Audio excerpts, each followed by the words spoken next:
안녕하세요, 이진경입니다. 오늘 5번째 강의인데 오늘은 이 변강세전을 가지고 얘기를 해볼까 합니다. 변강세전, 교육방송하고 안 어울리는 거 아니야? 이런 생각을 하실 수도 있겠습니다만 제 나름대로 검열을 충분히 했기 때문에 괜찮을 거라는 생각이 들고, 사실은 그러니까 그 당대 사회에 기초할 때만 작품을 충분히 이해할 수 있을 뿐만 아니라 그 작품을 그 반윤리적으로 혹은 반도덕주의적으로 읽는 것도 그때 비로소 가능하다라고 하는 것을 제가 이 작품을 가지고서 이렇게 그 하나의 모범적인 사례를 보여드릴 수 있지 않을까, 이런 생각에서 이렇게 이 작품을 가지고 얘기를 해보려고 합니다. 옥녀와 변강세, 흔히 이제 그 성욕 내지는 정력 이런 거의 상징으로 이렇게 이 얘기를 하지요. 그리고 그 점에서 보면 옥녀하고 변강세는 굉장히 대칭적인 인물, 대등한 인물, 대칭적이라는 건 서로 바꿔놔도 다르지 않은 이런 뜻인데, 대등한 인물처럼 비슷한, 남녀만 바뀌었지 비슷한 인물로 이렇게 생각하고 계시지 않나요? 그러죠? 근데 정말 이 두 사람이 대칭적인지 이걸 한번 따져볼 필요가 있습니다. 일단 옥녀와 변강세에 대해서 이렇게 알고 계시겠지만 그래도 혹시 모르시는 분들도 있을 수 있으니까 어떤 인물인지를 잠시 이렇게 환기시켜 드리자면은, 옥녀는 이제 청상살이 끼었다라고 하는데, 어쨌든 같이 자면은 모든 남자가 죽습니다. 소설에 보면 한 달에 한 두릅이라는데, 두릅이 생선 묶은 걸 뜻하죠. 한 10명씩 그냥 죽어나갔는데도 계속 그치지 않고 계속 남자를 찾아서 자는 사람입니다. 성욕의 화신이지요. 그렇기는 한데 이 성욕은 굉장히 저주받은 성욕이지요. 잠 한 번 자는 걸로 상대방이 죽는 성욕이라는 건 이 성욕이 얼마나 끔찍한가를 보여주는 굉장히 저주받은 성욕이라고 얘기를 할 수 있습니다. 그래서 심지어 이제 이 서도라 그러죠. 양서 지방에 이렇다가는 이렇게 그 상투머리 올린 사례는 고사하고 15놈은 총각도 없어서 여자들이 밭을 가고 집을 잃은 지경까지 갔다라고 하면서 이런 사태가 이렇게 일어나게 됩니다. 그런데 변강세는 어떤가? 변강세도 정력의 화신이지만 변강세랑 잔 여자가 죽었다는 얘기는 단 한 번도 안 나옵니다. 아주 다르지 않습니까? 자면은 무조건 죽는데 한 사람은 하나도 안 죽는데, 이게 비슷하다고 너무 쉽게 생각을 했던 겁니다. 왜 이렇게 다르게 됐을까? 무엇이 옥녀와 변강세의 성욕이 다르게 됐을까? 아마도 이렇게 여성들의 성욕에 대한 공포, 이것 때문이 아닌가 싶어요. 여성들의 성욕에 대한 공포는 서양에도 있었어요. 그래서 이 19세기에 그 히스테리라는 말 아시죠? 노처녀 히스테리 이런 거예요. 어떤 자극이 있을 때 굉장히 오버한 반응을 보이거나 이상한 그렇게 그 증상들을 보일 때 히스테리라고 보통 얘기를 하는데, 히스테리는 히스테리아라는 그리스어에서 나온 말입니다. 히스테리아가 무슨 뜻인지 혹시 아시나요? 자궁이란 뜻입니다. 뜻밖이지 않아요? 히스테리가 자궁하고 무슨 관계가 있어? 황당하잖아요. 그런데 19세기에 이제 임상의학, 우리가 아는 의학은 임상의학인데 19세기에 탄생했거든요. 그전에는 그게 없었는데, 임상의학이 탄생하면서 이 부인과, 그 다음에 이제 그 성욕들을 다루는 이 정신과 이런 거 나오면서 여성들의 성욕, 남성들의 성욕이 굉장히 중요한 의학의 대상이 됩니다. 그러면서 이제 그 19세기에 그 서양 의사들이 오르가즘이라는 현상을 이렇게 그 임상적으로 관찰을 이렇게 했는데, 관찰을 하면서 오르가즘이 발생했을 때 여성의 자궁에서 경련이 발생한다라고 하는 보고가 이제 나오게 됩니다. 그런데 19세기 서양 의사들한테 그 경련이라고 하는 거는 예를 들면 간질이라든지 이런 데 나타나는, 내 뜻과는 상관없이 신체가 막 떨리는 거잖아요. 그러니까 이건 병을 뜻하는 거였거든요. 그래서 오르가즘은 병이라고 생각을 했어요. 여성들의 오르가즘은 병이라고 생각을 한 겁니다. 그래서 자궁을 뜻하는 히스테리라는 말을 병명으로 사용을 한 겁니다. 그리고 이제 그런 점에서 여성들의 성욕은 병이래, 성욕이 과한 사람은 병자야라고 하는 이런 딱지를 붙이기 시작한 겁니다. 사실 이제 지금 생각해보면 굉장히 우스운 이야기인데, 이게 여성들의 성욕에 대해서 당시 서양의 남성들이 가지고 있었던 공포 같은 거, 두려움 같은 거, 불편함, 이런 게 아마도 이렇게 했을 가능성이 굉장히 크겠죠. 사실 그래서 이런 종류의 생각은 아마도 이제 이 조선시대는 맥락은 굉장히 다르지만 소설을 쓴 사람은 아마도 남성일 것으로 보이는데 여성들에 대해서 그 당시 남성들이 갖고 있던 여성의 성욕에 대한 두려움, 거부감 이런 게 그 옥녀의 성욕을 이렇게 저주하는 방식으로 미친 성욕으로 만드는 방식으로 나타났을 가능성이 되게 큽니다.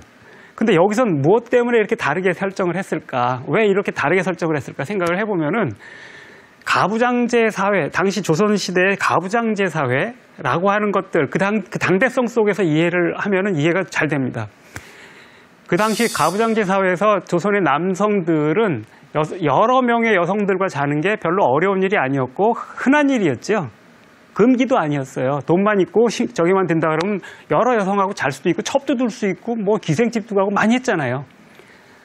여성들은 안 되잖아요.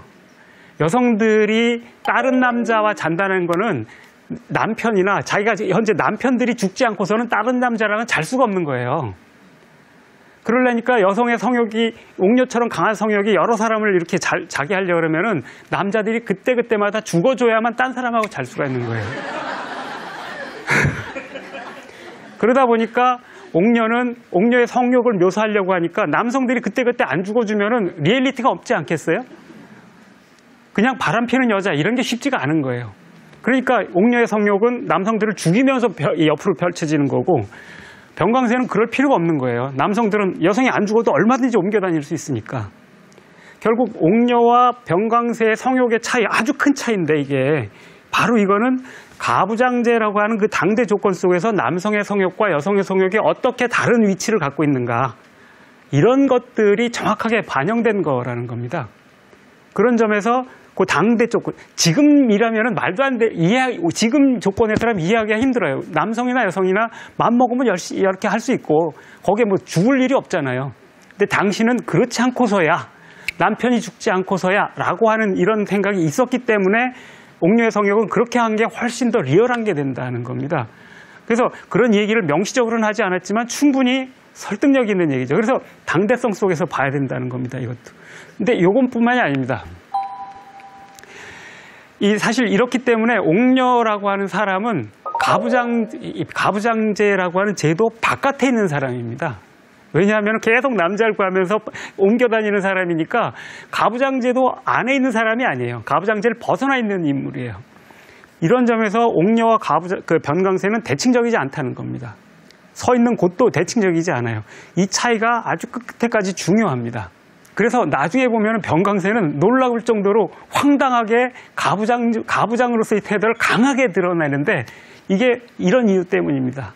근데 이제 그 옥녀라는 사람이 이제 이 작품 안에서 그 자신의 성욕이나 남성과의 관계를 대하는 방식이라는 거는 굉장히 이렇게 흥미로운데 왜냐하면 저주받은 성욕 그렇게 다 죽으니까 이 옥녀의 이웃들이 이 여자를 그냥 뒀다는 우리 두 곳이 남자 없는 여인국이 될 터이니 내쫓아버리자라고 해서 집을 부숴버리고 내쫓아버립니다.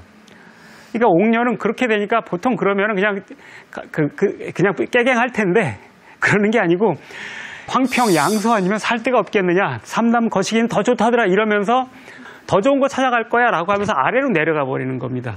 그리고 변강세는 그 삼남 지방에 있던 사람인데 올라오면서 중간에서도 만나서 이제 거기서 이제 짝을 짓게 되는 거지요.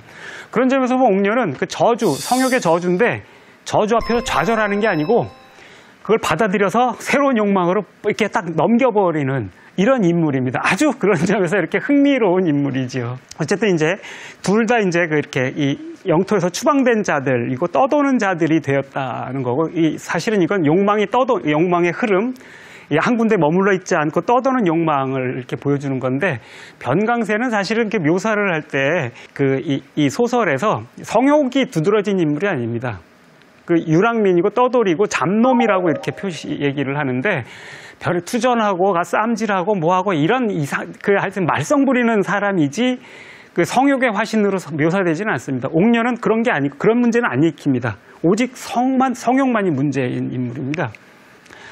그래서 이제 그렇게 둘이서 만나가지고서 이제 같이 사는데 계속 변강세가 시장판에 나가서 사고 치고 이러니까 옥녀가 이제 자기랑 자도 버텨주는 사람이 하나인데 이 사람이 이러다가 엄한 일을 하다가 죽겠다 싶으니까 우리 계속 이러다가 사고 날 테니까 그만 저기 산속에 들어가서 살자고 사람들 없는 데 가서 살자고 해서 이제 지리산 속으로 이렇게 끌고 들어갑니다. 산속에 들어가서 삽니다.